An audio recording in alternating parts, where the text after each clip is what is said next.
Bismillahirrahmanirrahim. Assalamualaikum warahmatullahi wabarakatuh. Yang saya hormati Bapak Joko Suharyanto, SE MM CPOD, selaku dosen dari mata kuliah Manajemen Hubungan Industrial, serta teman-teman dari kelas MJ701 yang saya banggakan. Pada kesempatan kali ini, saya Sepri Malaika dari kelas MJ701 akan mempresentasikan hasil dari tugas terstruktur manajemen hubungan industrial dengan topik analisis manajemen hubungan industrial pada PT Pagar Makan Tanaman. Pada kesempatan kali ini, agendanya akan dibagi menjadi 5 bagian. Yang pertama itu ada situation, yang kedua ada cara pencegahan masalah, yang ketiga ada peran manajemen dari dan serikat pekerja, yang keempat ada rekomendasi kebijakan berbasis praktik, dan yang terakhir adalah conclusion atau kesimpulan. Baik, situasinya PT Pagar Makan Tanaman ini merupakan sebuah perusahaan retail di Indonesia yang mengalami peningkatan tingkat turnover karyawan yang signifikan. Banyak karyawan yang mengundurkan diri karena merasa tidak puas dengan sistem penggajian dan kurangnya perhatian terhadap keseimbangan kerja dan kehidupan, atau bisa disebut work-life balance. Di sisi lain, perusahaan ini kesulitan merekrut karyawan baru karena reputasi yang buruk di kalangan tenaga kerja. Situasi ini menimbulkan kekhawatiran akan keberlangsungan operasional si perusahaan ini. Nah, kemudian di sini ada cara pencegahannya. Bagaimana perusahaan dapat mencegah masalah hubungan industrial? Yang pertama itu dengan komunikasi terbuka dan transparan. Membangun saluran komunikasi yang terbuka dan jujur antara manajemen dan karyawan itu merupakan kunci. Yang pertama itu seperti survei kepuasan karyawan. Nah, ini nanti akan mengidentifikasi area masalah dan mendapatkan masukan langsung dari karyawan. Yang kedua itu bisa dengan forum diskusi. Forum diskusi itu nantinya akan memberikan kesempatan bagi karyawan untuk menyuarakan keluhan dan saran untuk manajemen atau perusahaan. Yang ketiga ini ada kebijakan pintu terbuka yang akan mendorong karyawan untuk mendekati manajemen dengan masalah atau ide atau a- tanpa rasa takut akan pembalasan dari si manajemen atau perusahaan. Nah, contoh dari contoh perusahaan yang menerapkan hal ini itu ada dari perusahaan Google. Google ini menerapkan komunikasi terbuka dan transparan melalui forum mingguan diskusi terbuka antara karyawan dan manajemen. Praktik ini mendorong budaya saling percaya, meningkatkan partisipasi karyawan dalam pengambilan keputusan, serta memacu inovasi karena setiap ide dapat didengar tanpa hambatan hierarkis. Nah, hasilnya ini Google berhasil menciptakan lingkungan kerja yang kolaboratif, adaptif, dan meningkatkan kepuasan serta keterlibatan karyawan secara signifikan. Nah, cara yang kedua itu ada evaluasi dan penyesuaian sistem kompensasi dan manfaat. Gaji yang kompetitif dan tunjangan yang menarik adalah fondasi utama kepuasan karyawan. Perusahaan ini nantinya perlu analisis pasar gaji yang memastikan bahwa gaji tunjangan yang ditawarkan setara atau lebih baik dari pesaing industri yang sama. Kemudian ada sistem gaji yang berbasis kinerja yang adil, seperti memberikan penghargaan yang transparan dan didasarkan pada kontribusi dari setiap individu. Kemudian yang Kemudian ada tinjauan manfaat komprehensif, seperti menawarkan manfaat yang relevan seperti asuransi kesehatan, dana pensiun, atau program kesejahteraan. Nah, contohnya dari perusahaan yang menerapkan hal ini itu ada dari Bank BRI.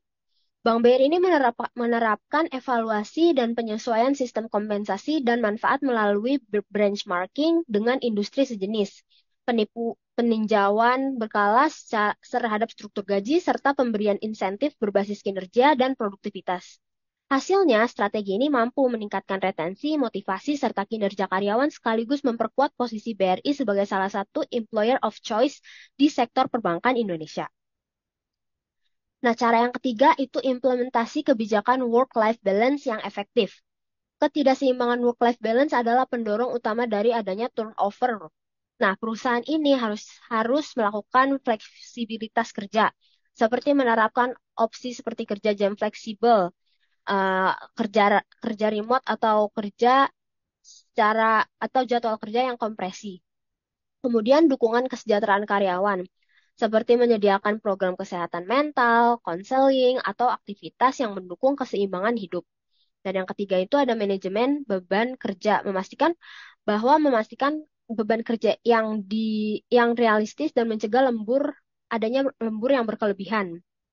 Nah, contoh dari perusahaan yang menerapkan cara ini itu dari Alami Syariah.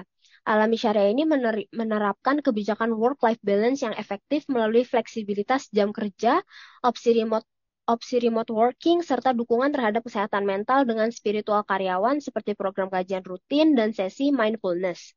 Pendekatan ini menciptakan lingkungan kerja yang lebih sehat dan produktif, meningkatkan kepuasan karyawan, serta memperkuat budaya kerja Islami yang selaras dengan nilai-nilai perusahaan. Nah, kemudian cara yang keempat itu ada memberikan kesempatan pengembangan karir. Eh, dengan cara ini akan menyediakan pelatihan, jalur karir yang jelas, dan penghargaan rutin yang meningkatkan loyalitas karyawan dan akan menurunkan si turnover. Contohnya ini ada dari Unilever Indonesia. Perusahaan ini menyediakan berbagai program pengembangan seperti manajemen trainee, pelatihan kepemimpinan, rotasi lintas departemen, serta akses ke kursus dan mentoring internal. Nah, dengan cara tersebut, hal ini membantu meningkatkan motivasi, loyalitas, dan pertumbuhan profesional karyawan secara berkelanjutan.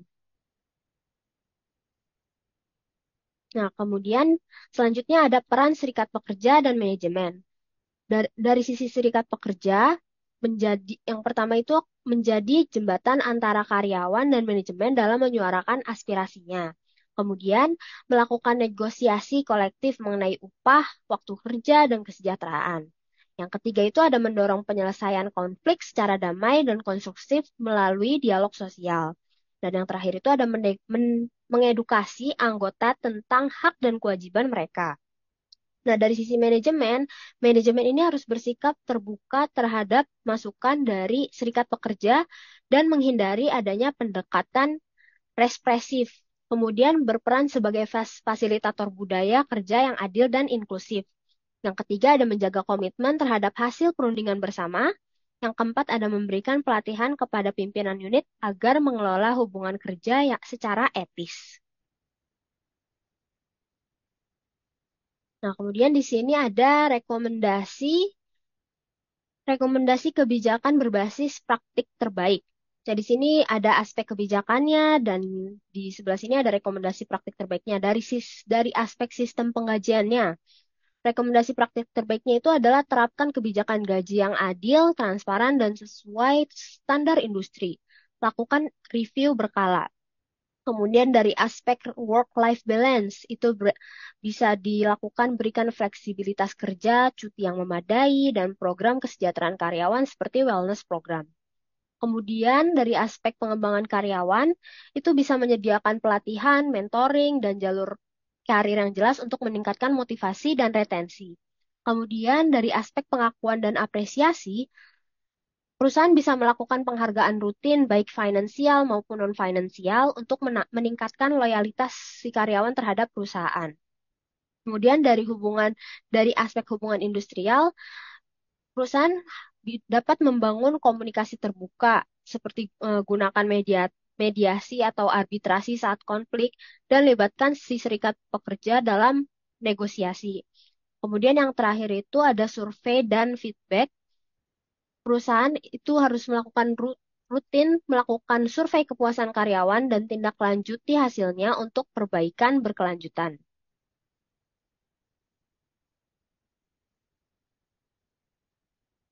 Baik, kesimpulannya adalah masalah yang dihadapi oleh PT Pagar Makan Tanaman ini mencerminkan krisis hubungan industrial yang dapat mengancam keberlanjutan dari perusahaan. Solusinya memerlukan komunikasi yang terbuka, upaya sistematik yang melibatkan restrukturisasi kebijakan kompensasi, implementasi keseimbangan jam kerja, serta pengembangan karir. Dengan menerapkan praktik terbaik, manajemen hubungan industrial, perusahaan tidak hanya bisa menekan turnover, tetapi dapat membangun fondasi sumber daya manusia yang loyal dan produktif.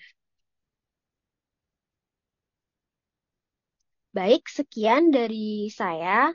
Mohon maaf jika ada kekurangan. Wassalamualaikum warahmatullahi wabarakatuh.